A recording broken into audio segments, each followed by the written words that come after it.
Bienvenidos a El Reloj de Dios. Las noticias actuales con el enfoque bíblico que muestra nuestro tiempo y ubicación. El enfrentamiento entre palestinos y la policía israelí en la explanada de las mezquitas. A medida que la guerra continúa, el número de personas que huyen.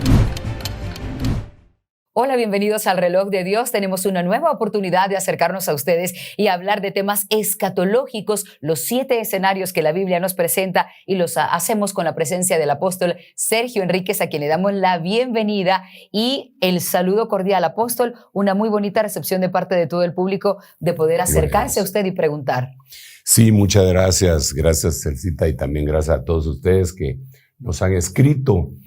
Tenemos varias preguntas. Realmente yo les ofrecí que las íbamos a responder, pero evaluándolas creo que vamos a tener que hacerlo dentro de la iglesia, porque algunas de esas preguntas se necesita estar frente a frente. Va a ser un culto extra, tal vez algo para poderla responder. Y quizá aquí vamos a seguir con la misma temática que hemos venido desarrollando, ¿verdad? Pero gracias por su respuesta abrumadora. Y nos encanta, porque eso quiere decir que estamos llegando hasta ustedes y que obviamente estamos todos involucrados en conocer más de la palabra de Dios y evaluar los escenarios que se presentan. A propósito, hoy el tema que nos ocupa es la inflación. Tenemos una noticia que nos da el pie de imprenta para iniciar con todo el tema que hoy vamos a tratar.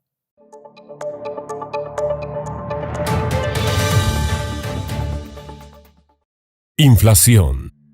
Varios conflictos alrededor del mundo han impactado la dinámica entre países, gobiernos e industrias internacionales. Algunas de estas situaciones se han presentado como las causas del cambio climático, las guerras, siendo la más reciente entre Ucrania y Rusia. Muchos expertos y analistas han pronosticado ciertos cambios en la estabilidad dentro de la economía y bienestar mundial. La inflación es un fenómeno que afecta directamente a la población en el alza de los precios en los consumos diarios. Venezuela es el país con mayor inflación este año. Se teme que podría alcanzar un 500%. Sudán sería la segunda economía más afectada, con una tasa de más de 245%, seguida por Zimbabue con un 86.7%, Turquía con 60.5%, Yemen con 59.7% y Argentina con un 51.7%. A Rusia, a causa de la guerra, podría llegar a un 21.3% de inflación en 2022, una de las más altas del mundo. En Estados Unidos, los precios podrían aumentar un promedio de 7.7% este año, casi el doble del año pasado. Europa. El presidente de Francia, Emmanuel Macron, advirtió: en el fondo, estamos viviendo el fin de la abundancia, el de la liquidez sin coste, el de los productos y tecnologías que nos parecían perpetuamente disponibles y la ruptura de las cadenas de valor. Tendremos arreglos que hacer, expuso en rueda de prensa. Europa se enfrenta a crisis energética, interrupciones en la cadena de suministros, racionamiento de gas, colapso industrial, cierre de empresas, oleada de despidos, desabastecimiento y protestas sociales, por lo que estima que la inflación en este continente llegará a un 10%. España ya se sitúa en 10.5%, luego que el precio del gas se disparara en un 265%, mientras la inflación alemana, Reino Unido y España alcanzan cifras de inflación que no se veían desde el invierno de 1973 a 1974. Europa está viviendo el efecto boomerang por las sanciones que impuso a Rusia. Todo esto ha provocado una oleada de protestas en Austria, la República Checa, Italia, Alemania, Francia y una lucha política interna entre partidos políticos. Bien, acabamos de ver las noticias acerca de la inflación, y lo que más llama la atención, entre tantas cosas, apóstol, es cuando Emmanuel Macron dice que estamos viendo que ya lo que antes era fácil obtener no lo es, y lo que preocupa es que los países poderosos como Francia y del viejo continente se están viendo vulnerables. ¿Qué podría pasar con países como el nuestro, del tercer mundo? Sí, yo creo que nadie va a quedar exento, incluso ellos. Al final de cuentas, nosotros estamos acostumbrados, por decirlo así, a tener poco. Ellos no están acostumbrados a eso. Sí. Nosotros aquí estamos acostumbrados a decir, en lugar de se fue el agua o se fue la luz, vino el agua o vino la luz, ¿verdad? Como de sorpresa. Sí. Qué bueno que Entonces, de alguna manera estamos más acostumbrados a lo difícil, ¿verdad? Y Dios nos ha bendecido de todas maneras.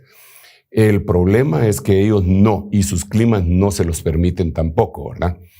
En la mayoría de los países del primer mundo hay una alta tasa de obesidad y eso quiere decir que hay una sobreabundancia. Vemos en lugares, por ejemplo, como Las Vegas, y no solamente Las Vegas, Atlantic City y otras ciudades que tenemos cercanas relativamente, no tan lejanas como las europeas, que hay un desperdicio bárbaro de comida.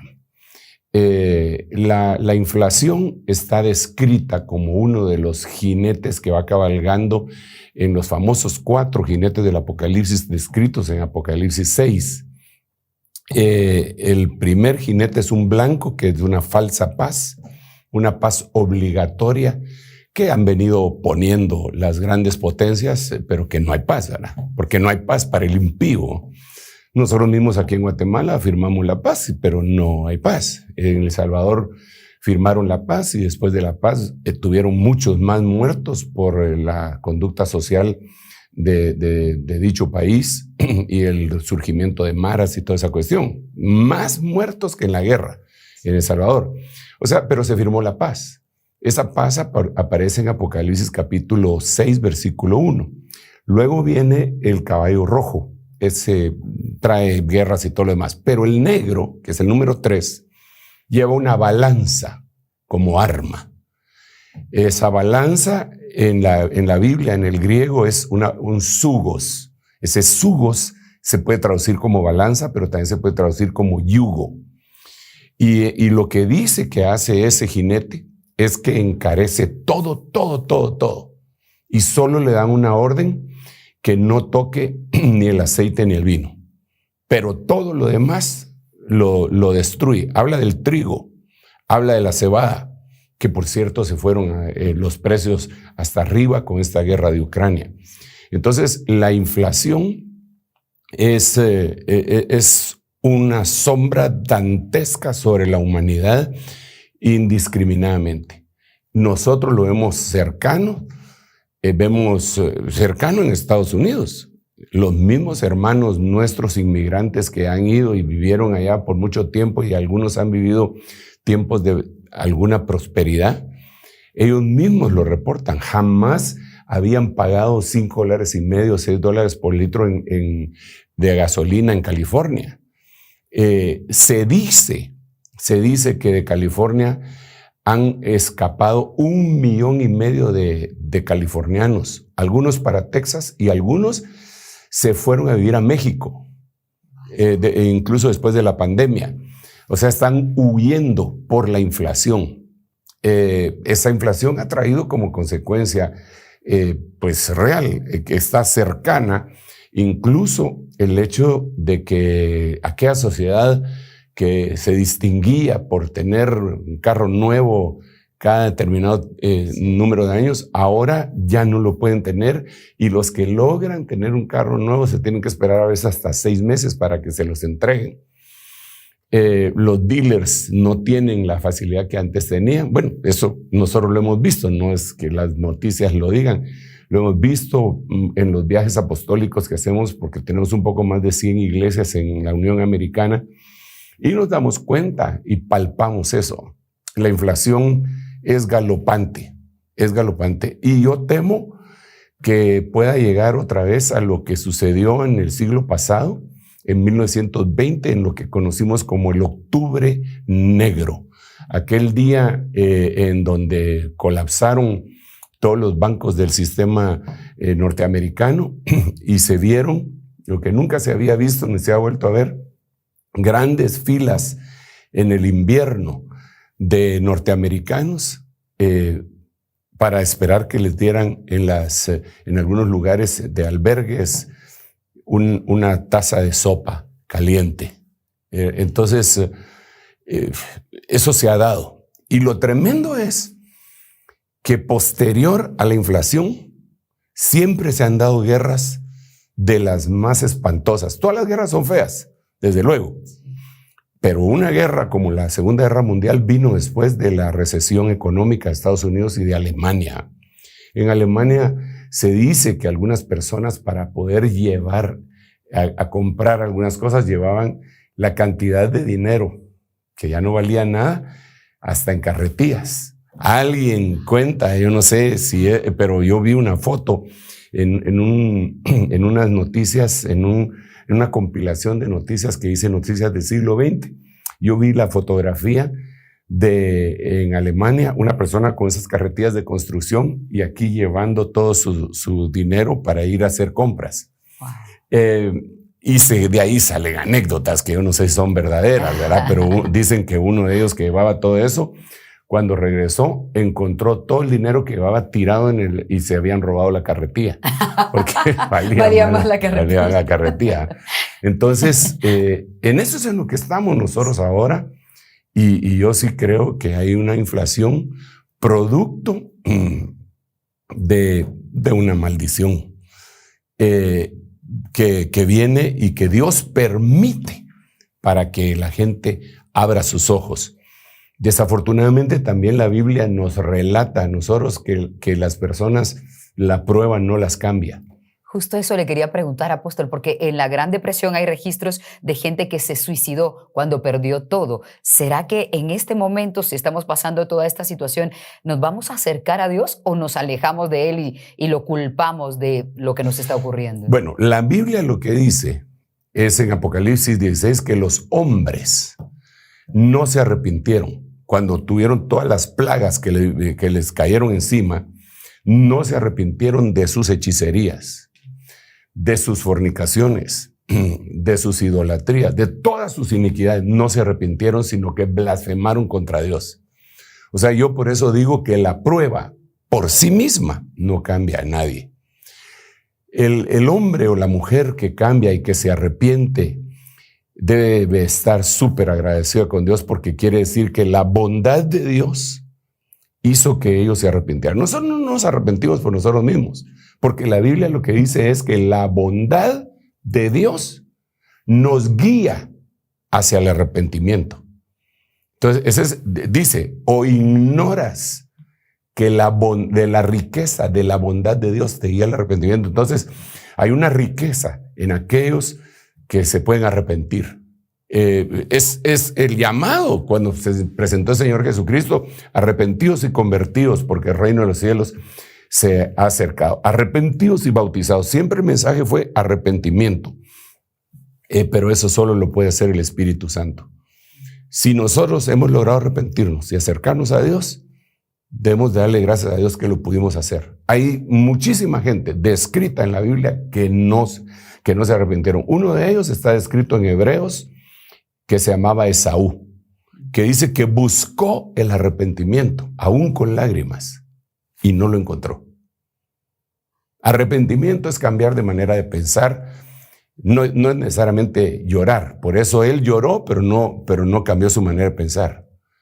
Entonces, yo le digo a mis hermanos que nos están escuchando, si ustedes y yo hemos tenido la capacidad de arrepentirnos, de analizar nuestra vida y saber que no lo estamos haciendo bien, y llegar delante de Dios con un corazón contrito y humillado, démosle gracias a Dios, porque eso quiere decir que la bondad de Él nos está alcanzando. Cuando te das cuenta que le hiciste mal. Pero yo veo a veces en las noticias a gente que les preguntan, incluso a artistas, y usted no se arrepiente. Yo no me arrepiento de nada, dicen. Todo lo que he hecho no me arrepiento. No los alcanzó la bondad de Dios, ¿verdad? No han aprendido mucho. Yo me arrepiento de todo. Claro, hay tantas cosas de las que nos arrepentimos. Apóstol, y regresando al tema del hambre, ¿será que el hambre es uno de los escenarios escatológicos que nos está mostrando el fin de los tiempos? El hambre que ya se está viviendo, provocado por las guerras, la escasez, la falta de provisión, por todo lo que sucede en Europa, ¿será parte de eso? Lo que tenemos que ver, y otra vez vamos al parámetro bíblico, es que en la Biblia se mencionan 13 hambres.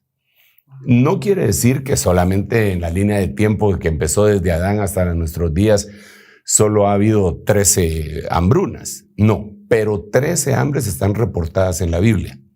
La primera que está reportada es en el tiempo de Abraham, la segunda en el tiempo de Isaac, la tercera en el tiempo de Jacob, la cuarta en el tiempo de José, José estando en Egipto. Y así vemos muchas más hambres, ¿verdad?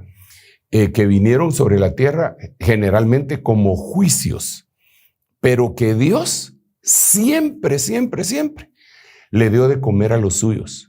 Mientras había hambre, Abraham tenía, Isaac tenía. Mientras había hambre, Elías estaba en el arroyo de Querit y el cuervo llegaba y le daba pan y carne en la mañana y en la tarde, por todo el tiempo hasta que oyó la voz de Dios, que después tenía que ir a la casa de la viuda de Sarepta, en donde todavía seguía habiendo hambre y la viuda estaba desfallecida, languideciendo de hambre, se iba a morir según ella, sus propias palabras, y el Señor hizo un milagro de multiplicación.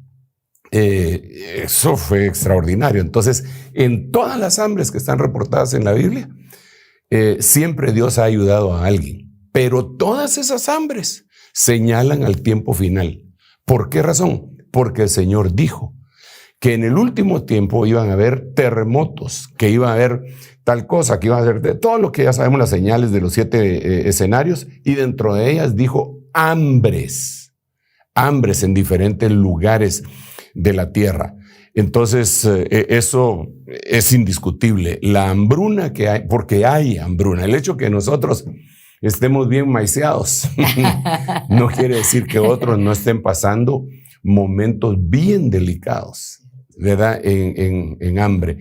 Entre paréntesis, una de las hambres que aparece está en Lucas capítulo 15, en donde el hijo pródigo se va de la casa del padre y cuando se le termina su herencia, que se malgastó, dice que en ese momento empezó un hambre sobre la faz de la tierra, donde él habitaba.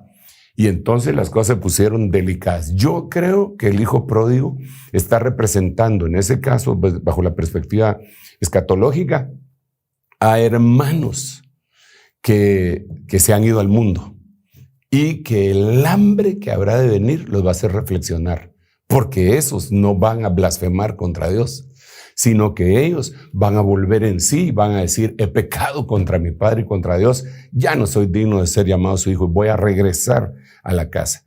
Pero el hambre es importante.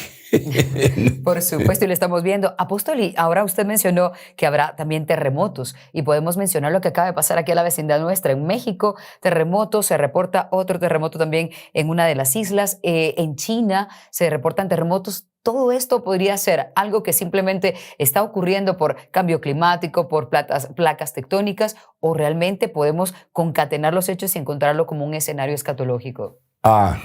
Yo recuerdo, Elcita, que cuando el Señor permitió que yo me reconciliara, estaba atravesando por aquel momento del terremoto de Guatemala, en donde muchos de ustedes no habían nacido.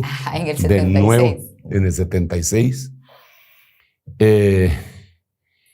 Y aquello impactó mucho mi corazón, porque yo leía la Biblia, yo era cristiano, pero cristianoide, pero leía la Biblia, y entonces ahí decía que iban a haber terremotos. Eso hizo que al final de cuentas me acercara más al Señor. Entonces yo llegaba a evangelizar a mi papá, y en base al terremoto le decía, papá, mire, aquí dice que hay terremotos y mire el terremoto. Mi papá al final del tiempo aceptó a Cristo, pero en esos días me decía, mijo, no seas ingenuo, terremotos siempre ha habido. Y es cierto.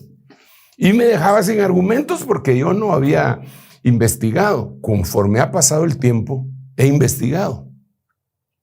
Y cierto, terremotos siempre, durante toda la historia de la tierra, ha habido. Pero jamás el incremento de terremotos a partir de la Segunda Guerra Mundial. Ahora miremos qué es lo que pasó alrededor de la Segunda Guerra Mundial, que empezó, prácticamente fueron 7 años de guerra, si ponemos desde el momento en que Hitler decidió empezar a invadir, aunque sin declaratoria de guerra de parte de los aliados. Fueron 7 años como que fueran los 7 años de la Gran Tribulación, ¿verdad? Sí. Entonces, ¿qué pasó alrededor de todo eso? Número 1, la guerra empezó en 1938, terminó en 1945. En 1948 amaneció Israel, el 14 de mayo, como una nación. Y la Biblia dice, de la higuera aprended la parábola, porque cuando su rama se enternece, el verano está cerca. Y la higuera ahí es Israel. Ok. ¿Qué otras cosas pasaron en ese momento? Bueno, pasaron un sinnúmero de situaciones, pero una de las más notorias fue la explosión al final de la guerra de 2 bombas atómicas en Hiroshima y Nagasaki. Aquí empezó una carrera armamentista de armas nucleares y para probarlas. Entonces empezó una carrera. Estados Unidos tenía bomba, Rusia tuvo que tener bomba. En ese tiempo se independiza la India en 1948 y empieza a hacer una investigación para convertirse en potencia nuclear. La China también hace lo mismo. Japón está devastado, ¿eh? Las potencias europeas están también sumidas en el desastre, pero se están levantando y empiezan todos a tener armas atómicas. ¿Cómo hacen para probar las armas atómicas? Habiendo visto la destrucción que sucedió en Hiroshima y la contaminación, ya no las hacen en los desiertos. Al principio lo empiezan a hacer en los desiertos. El que más desiertos tenía Estados Unidos, sino que las empiezan a hacer subterráneas. Entonces, ¿te imaginas una bomba de esa magnitud? No, bueno, no una, porque todos estaban haciendo pruebas. Claro. A gran distancia debajo de la tierra. Cada explosión movía las capas tectónicas.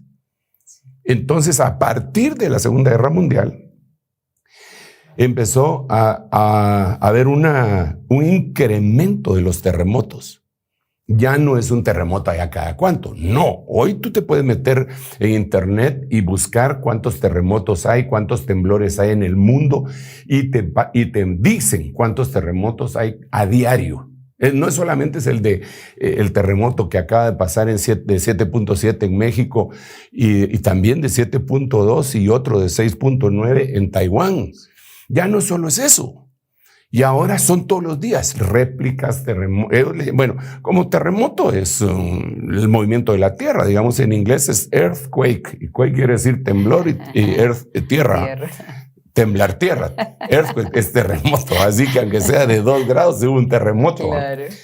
Entonces, aumentaron. Pero luego vino el uso del combustible que viene de los fósiles y empezaron a buscar petróleo. Entonces, encontraron grandes yacimientos de petróleo y empezaron a sacarlos. Y ustedes saben quiénes son: Arabia Saudita, Venezuela, México, todos los productores de petróleo. Pero los demás países, y aún ellos, empezaron a firmar contratos en diferentes partes del mundo para hacer lo que se conoce como fracking. ¿Qué es el fracking? El fracking es que no encuentras un yacimiento grande de petróleo, pero sí encuentras pequeños yacimientos de petróleo. Entonces lo que hacen es que quiebran la tierra matemáticamente y todo para llevarlo a un gran hoyo, por decirlo así, que lo van a convertir en un yacimiento, en donde este fugitiva de petróleo que estaba ahí va a bajar ahí y este que estaba aquí y todos, y cuando ya esté acá lo van a sacar. Es el fracking en pocas palabras. En palabras profanas, ¿verdad? Ese es el fracking. Entonces, eso hace lo mismo, porque están fracturando la tierra. El cimiento de la tierra es lo que están lastimando. Claro, entonces eso forma círculos viciosos. Por eso la Biblia dice que ellos están destruyendo la tierra y que viene un momento en que Dios va a destruir a los que destruyen la tierra. Entonces los terremotos se han incrementado y la Biblia nos reporta una serie de terremotos que se van a dar a futuro. Afortunadamente, hay un terremoto que la Biblia le dice el gran terremoto, el megaterremoto. Afortunadamente no se va a dar en nuestros días, porque la Biblia dice que ese se va a dar en la gran tribulación. Claro, la iglesia ya fue arrebatada. Primero Dios que sí. pero acá en la tierra va a haber que la Biblia dice que es se va a originar en Israel, pero que todas las naciones de la tierra van a temblar al igual que Israel. Ese se le llama el megaterremoto. Hay gente, digamos los que viven en California, los entrenan constantemente para que va a haber un terremoto y que le enseñan a los niños qué es lo que tienen que hacer, dónde se tienen que poner, debajo de donde no se tienen que poner. Les enseñan, les están metiendo eso en la cabeza porque ellos esperan un megaterremoto que dicen que va a separar California del resto de Estados Unidos de tan grande. Porque hay expectativa de cosas horribles que vendrán, lo dice Lucas 21. Dice que las naciones van a tener angustia de las cosas que vendrán.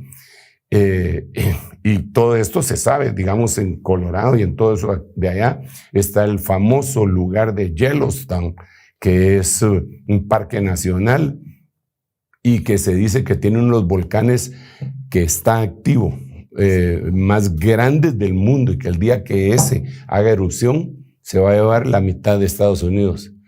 O sea, todo eso no lo digo yo, la Biblia sí lo dice, pero lo dicen los científicos y los que están, aún los cineastas han hecho películas de eso, ¿verdad? Bárbaros para predecir cosas. Sí. Claro. Entonces, terremotos, hambrunas, se van a dar, se están dando ya. Es una barbaridad lo que nosotros estamos viendo. Y yo creo que a veces somos tan duros de corazón los humanos que viendo eso, analizando eso, no tomamos acción en lo que deberíamos. Entonces, seguimos en nuestros propios caminos. Como quien dice, sí, está bien. Hasta los dichos populares lo dicen, ¿verdad? Que mientras hay una tormenta, entonces la gente hasta se santigua, los religiosos, ¿verdad? Pero cuando pasó se olvidan. Entonces tenemos que estarles recordando a todos que todo esto ya no estamos viviendo, ya no estamos esperando cosas a futuro, estamos viviendo el futuro. Mucha gente todavía está esperando que el jinete del caballo blanco, teólogos, que el jinete del caballo blanco empiece a cabalgar para pensar que el anticristo ya está en acción. No, señores, el jinete del caballo blanco tiene 100 años de estar cabalgando. Y el del caballo rojo también. Y el del caballo negro, pues lo estamos viendo. Y hasta negro es el petróleo. Y de ahí viene. Es como muy evidente. Y de ahí viene toda la inflación. ¿Cuánta gente está sumida en deudas como consecuencia del encarecimiento de las cosas? Es impresionante. Y ese es un yugo. Es el yugo de las deudas. Y sugos. Se recuerde que ese caballo lleva un jinete y el jinete lleva un arma, y el arma es un sugos. El sugos es yugo, y el yugo, la mayoría de gente tienen deudas, están metidos en deudas por X o Y razón. Quisieron comprar una casa que estaba fuera de su alcance, un carro que estaba fuera de su alcance, quieren vestirse a la moda ridícula y para eso se endeudan. Entonces están metidos en deudas. Todo el mundo está metido en deudas. Es más, hay una filosofía que dice que si no debes nada, no eres nadie. Wow. Que lo que tenemos que hacer es deber y pagar para ser alguien, para sujeto de crédito. Sí. Entonces, si no soy sujeto de crédito, no soy nadie. Y bombardean. ¿Por qué pagas al contado? Es ridículo pagar al contado. Ahora ya no. Ahora puedes pagar electrónicamente. Está bien si ese pago electrónico fuera sin endeudarte. Pero la mayoría de la gente solo pone la tarjeta ahora. Desde la pandemia ya ni siquiera la entrega, sino que solo la pone así, pling. Y ese pling resultó en un aumento de las olas de la deuda que ya la llevaban aquí y ahora es hasta acá. Así está el mundo. Absolutamente de acuerdo. Apóstol, vamos a hacer una pausa, pero cuando regresemos hablando de la inflación también, vamos a retomar una noticia que nos está diciendo algo que usted mencionó en uno de nuestros primeros programas acerca de que nos estamos consumiendo todo el producto que la tierra produce para el año, pero mucho antes de que ese año termine, y justamente en este año tocó en julio. Les contaremos de esa noticia y cómo evaluar este tema de manera bíblica. Ya volvemos. En un momento regresamos con El Reloj de Dios. Estamos de vuelta con El Reloj de Dios. Estamos de regreso en el reloj de Dios y hoy estamos hablando de la inflación y lo que esto está repercutiendo en todo el mundo, pero entre otras cosas también hablamos de lo que provoca escasez y hambruna. Esta noticia nos pone en contexto.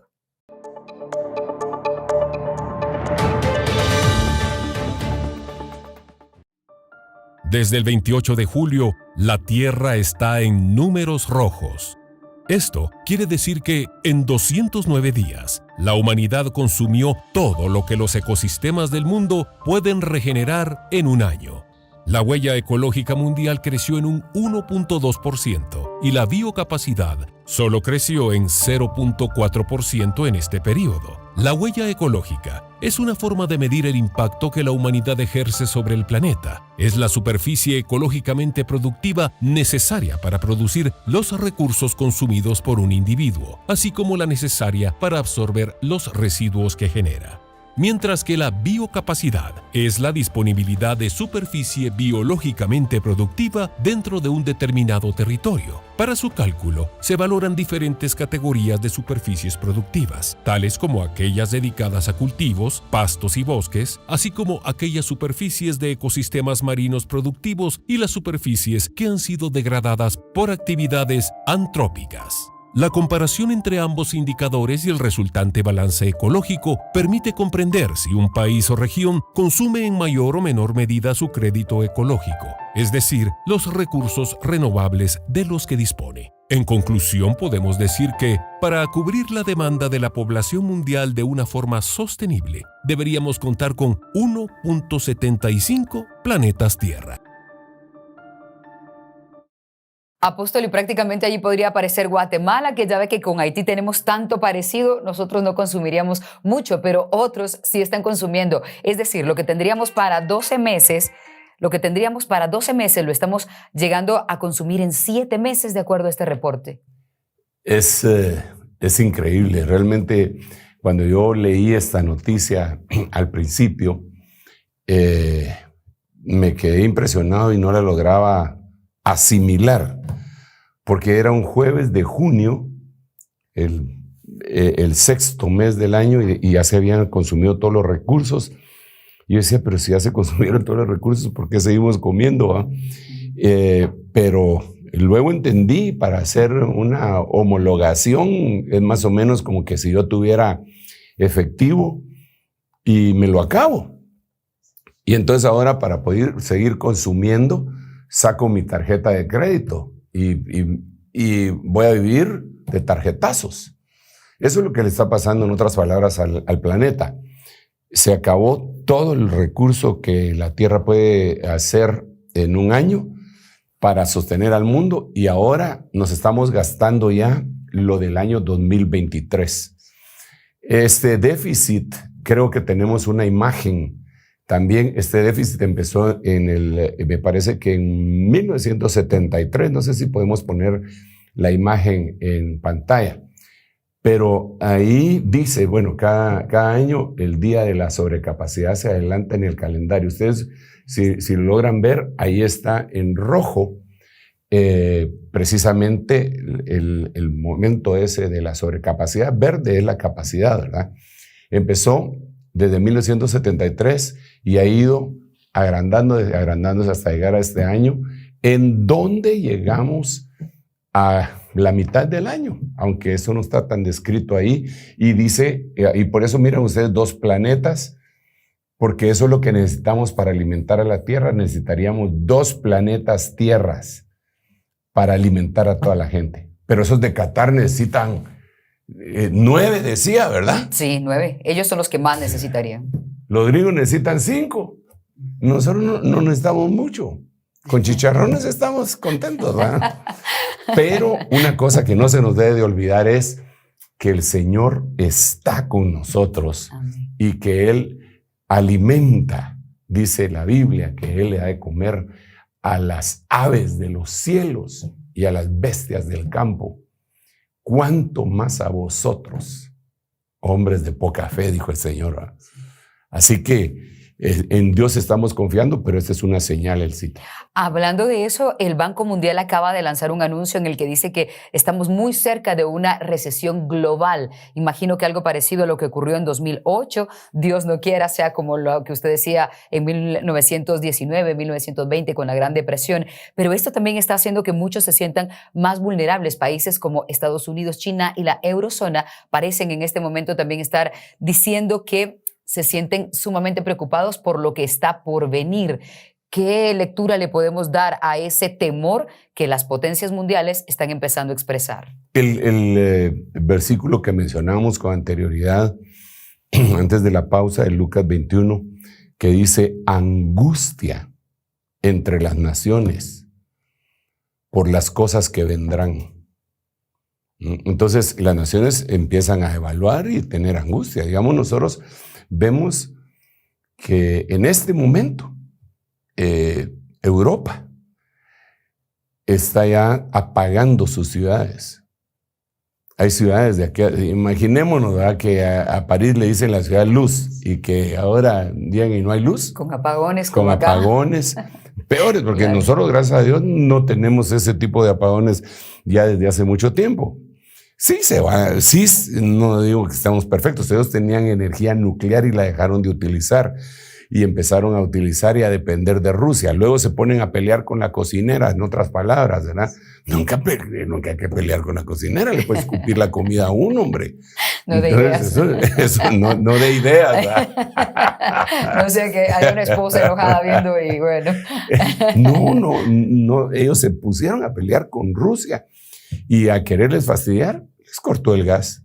Ahora ellos se van a enfrentar al invierno más crudo de la historia en los últimos años y ya tienen angustia. Todavía no ha llegado el invierno, pero ya tienen angustia. Ni siquiera el otoño les ha llegado, pero ya tienen angustia y entonces lo que están haciendo es racionar la energía eléctrica. La están racionando en Europa. Imagínense en Europa, que primer mundo y toda la cosa, ¿verdad? Es un escándalo. Y eso puede llevar a otras situaciones, porque algunos países pueden decir, no, yo no estoy con eso y sigo mi relación con Rusia, y Rusia les manda gas, pero ahora estos van a ser los rebeldes, la oveja negra del mundo occidental por haber apoyado a los rusos, y entonces eso puede ocasionar más guerras de las que ya tenemos. Así que la inflación, ellos temen. En la noticia que vimos al principio del presidente francés diciendo que se terminaba la época de la abundancia, coincide con la profecía que el Señor dio en Génesis capítulo 40 a Faraón.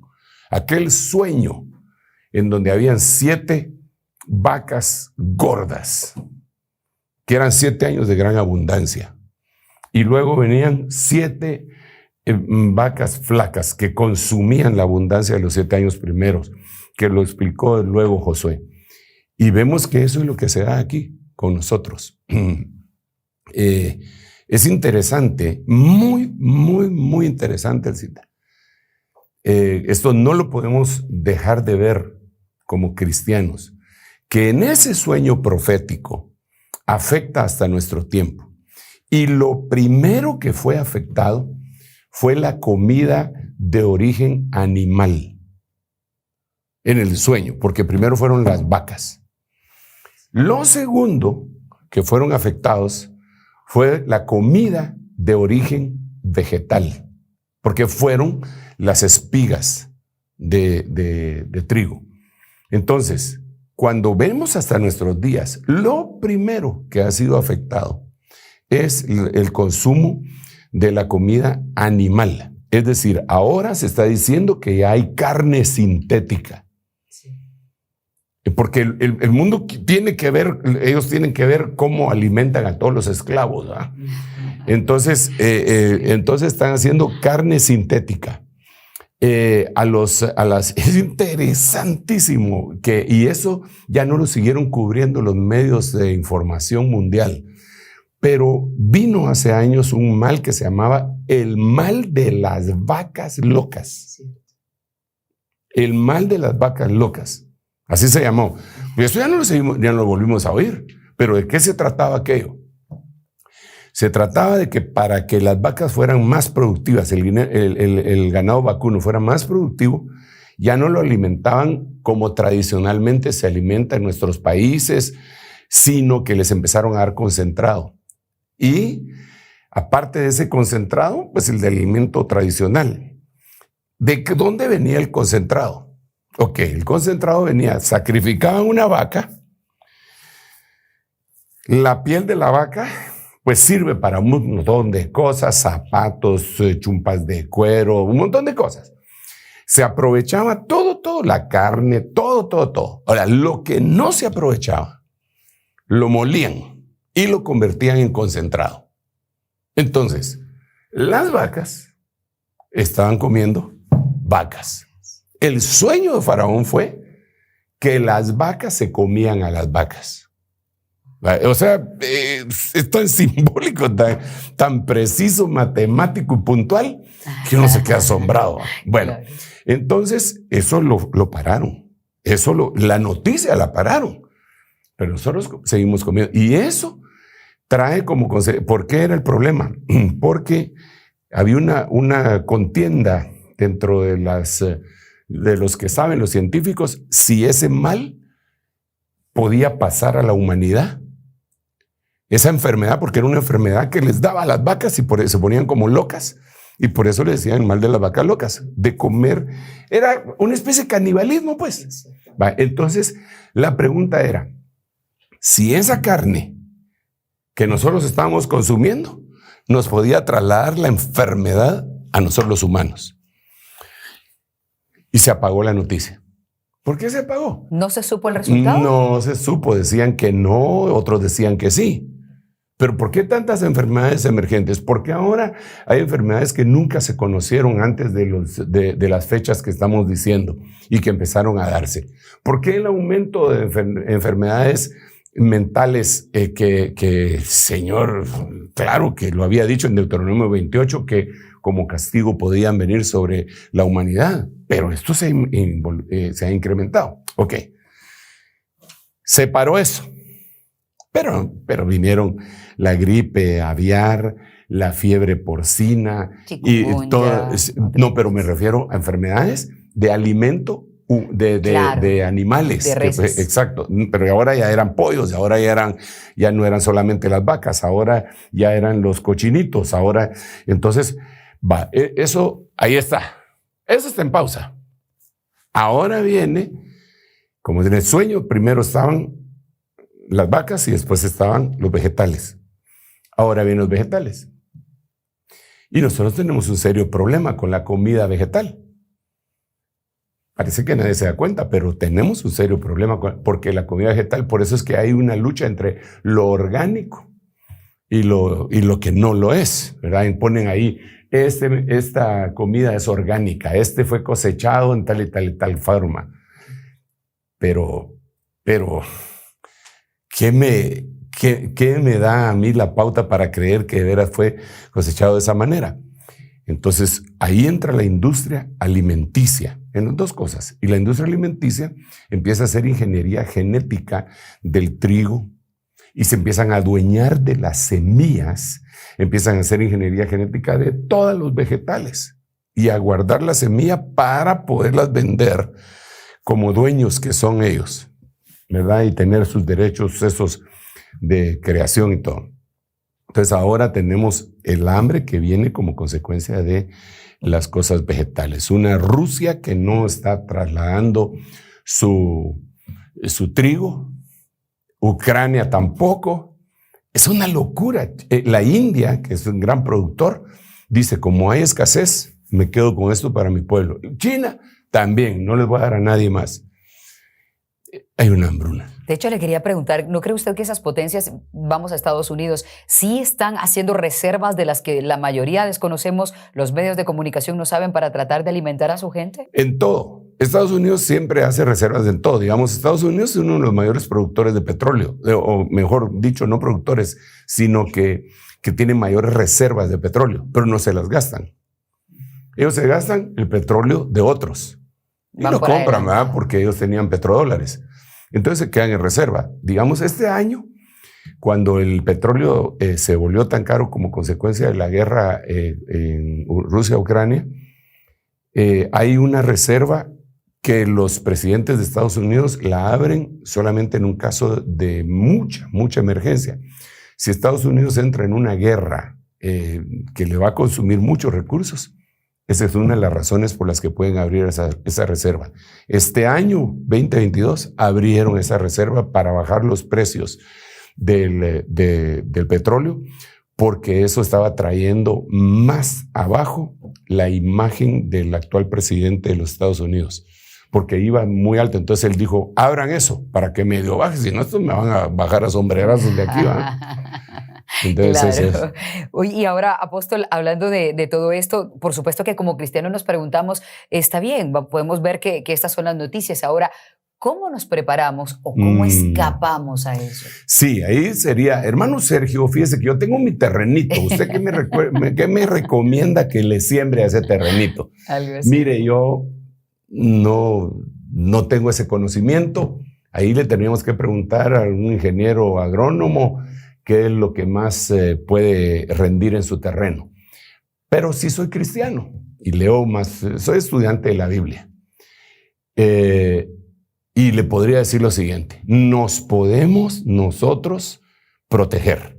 Dice la Biblia, en la mañana siembra tu semilla y por la tarde no dejes descansar tu mano. Porque no sabes qué es lo mejor, si lo primero o lo segundo, y no sabes el mal que vendrá sobre la tierra. Entonces, ¿qué nos está diciendo? Como no sabes cuál es el mal que va a venir, te recomiendo que siembres. En la mañana y en la tarde. Entonces, aquí tendríamos que hablar de la siembra. Desafortunadamente, cuando se habla de la siembra, la mente de muchos, por el ataque que ha tenido del evangelio llamado así de la prosperidad, se circunscribe a lo económico. Y claro que lo involucra, pero hay que sembrar diferentes cosas. La Biblia dice, todo lo que el hombre sembrare, eso también segará. Yo, por ejemplo, en este momento estoy sembrando juntamente con mi hermana Elcita y con todos los del Control Room y me están ayudando en este programa a sembrar la semilla. Es una semilla que da vida, es una semilla, estamos sembrando. Y no nos cansamos de sembrar y lo hacemos en la mañana y en la tarde. Y algunos dirán, esos, así como aquellos workaholics, esos son predicajólicos, ¿ah? Si usted quiere, pero lo que somos, estamos sembrando en la mañana y en la tarde, porque lo que viene en el día malo, eso nos va a ayudar. Sin embargo, también es importante que anotemos que sí se refiere a lo material también. Porque en el mismo libro de Eclesiastés, que es el versículo donde acabo de mencionarle, dice lo siguiente, echa tu pan sobre las aguas, porque después de mucho tiempo volverá a ti. Ahora, esto lo tenemos que ver en el contexto bíblico. La Biblia dice que Dios da semilla al que siembra. ¿Ok? Por la mañana siembra tu semilla y por la tarde no dejes descansar tu mano. Dios da semilla al que siembra y pan al que come. Pero ahora Eclesiastés dice, ese pan que te dieron para comértelo, échalo sobre las aguas. ¡Wow! ¡Qué tremendo! Porque entonces esto lo tenemos que ver con el contexto bíblico. Todo esto que estoy diciendo tiene que ser un contexto bíblico. Entonces dice que hay que partir el pan con el hambriento. Entonces, una de las formas de echar el pan sobre las aguas es partir el pan y darle al hambriento. Esto se puede tomar de una manera literal y se puede tomar de una manera espiritual, pan como palabra, pero pan como alimento que llena la panza, ¿eh? Entonces, echa tu pan sobre las aguas. Otra, bienaventurado el que piensa en el pobre, en el día malo. Ah, es el día malo. Eso que estamos hablando es el día malo. En el día malo lo ayudará Jehová. Otra cosa que la gente tal vez lo ha considerado como un versículo casi trillado, pero no podríamos decir eso de ningún versículo de la Biblia si es palabra de Dios. Es Malaquías capítulo 3, que dice: traed los diezmos a Befolí, y hay alimento en mi casa, y probadme en esto, dice el Señor, si no os abriré las ventanas de los cielos y derramaré abundancia sobre vosotros hasta que sobreabunde. En el original dice: hasta que no haya un cuarto suficientemente grande para contener toda la bendición que te voy a dar. Y después dice: reprenderé al devorador por vosotros. Y el Señor dice: pruébenme en esto. Entonces, por lo menos di unas 4 o 5 estrategias para enfrentarse al día malo. Y otra más. Dice la Biblia: hay quien reparte y le es añadido más. Hay quien retiene más de lo que es justo y viene solo a la miseria. Entonces hay que aprender a repartir. ¿Cómo es repartir? Dice el Salmo y lo repite Romanos. Dice: repartió, dio a los pobres, su justicia permanece para siempre. ¿Qué es lo que la mayoría de la gente lee o piensa? Repartió a los pobres. No, ahí dice repartió. Punto, o punto y coma, o coma. Y después dice: dio a los pobres. Entonces primero hay que repartir y después hay que dar a los pobres. ¿Cómo se reparte? Hay que hacer un presupuesto. Y en el presupuesto que hacían los hebreos, primero lo que correspondía a la casa del Señor, llevaban las primicias. Después llevaban la cosecha a su propia casa. Y después tenían una cosa que se llamaba rebusco, que era para los pobres. Repartir. El que reparte es aquel que sabe administrar. Sabe lo que le corresponde a la casa del Señor. Sabe que él, el diezmo, el 10% de sus ingresos lo va a dar y va a dar ofrendas. Sabe que tiene que hacer un presupuesto familiar y que es lo más importante y prioritario para poder llevarlo a cabo. Primero lo interno y después lo externo, porque el apóstol Pablo dice que estando contento con tener que comer interno y que vestir, estemos contentos con eso. Entonces, primero lo interno y después lo externo. ¿Qué es lo interno? Alimentar bien a nuestros hijos, educar bien a nuestros hijos. Esto, claro que les vamos a comprar ropa, pero ¿por qué razón te vas a ir a comprar ropa de marca si estás gastando en lo interno? Vete a Pakistán, ¿verdad? Y ahí compras. Sí, hay ropa nueva también ahí. Ahora, si tienes sobreabundancia, pues está bien, ve y compras en una boutique X, Y o Z. Pero hay que dar la prioridad. En la educación, y todo es interno. La salud es interno. Lo que hay gente que no invierte en la educación. Patalea y pelea y no invierte en la educación. Entonces, no aprenden a repartir. Es bien importante, es un tema apasionante, largo, ¿eh? Pero bueno, esos serían algunos de los consejos que le podríamos dar a los hermanos, ¿verdad? Excelente, apóstol. Y con eso vamos a ir terminar, pero antes, solo para quien no está tan familiarizado, ¿nos podría decir usted qué es Pakistán? Solo para que todos estemos en sintonía. Las vacas. Ahí lo tienen. Con eso llegamos al final de nuestro programa, El Reloj de Dios. Les recordamos, envíen sus preguntas y estén atentos a las redes sociales para saber cuándo vamos a tener ese programa en vivo con el apóstol Sergio Enríquez desde la iglesia, contestando las preguntas que ya nos han hecho llegar. Apóstol, y los saludos siguen llegando, así que yo le doy el espacio para que se despida. Pues muchas gracias, Elcita, muchas gracias, hermanos, por su paciencia para poder escuchar estos temas y conversarlos, y por su interés en las cosas del tiempo final. Sí, efectivamente, yo deseo con todo mi corazón un domingo, como el domingo es el programa, ¿verdad? Un domingo después cuando se termine este programa, estar ahí en la iglesia para hacer una como medio vigilia. Vamos a ver cuándo lo hacemos. En el nombre de Jesús. Ganas no nos faltan, aunque es un día bastante ajetreado, muy bendecido. Tenemos 4 servicios desde las 7:30 de la mañana hasta esta hora, ¿verdad? Pero estamos dispuestos a quedarnos y conversar, si Dios nos da fuerza. ¿Verdad? Entonces, invitados. Nos vemos. Hasta pronto. Buen descanso. Esto fue El Reloj de Dios. Un mensaje de esperanza en medio del acontecer mundial. Esta es una producción de Rema Communication Group y Ministerios Ebenecer.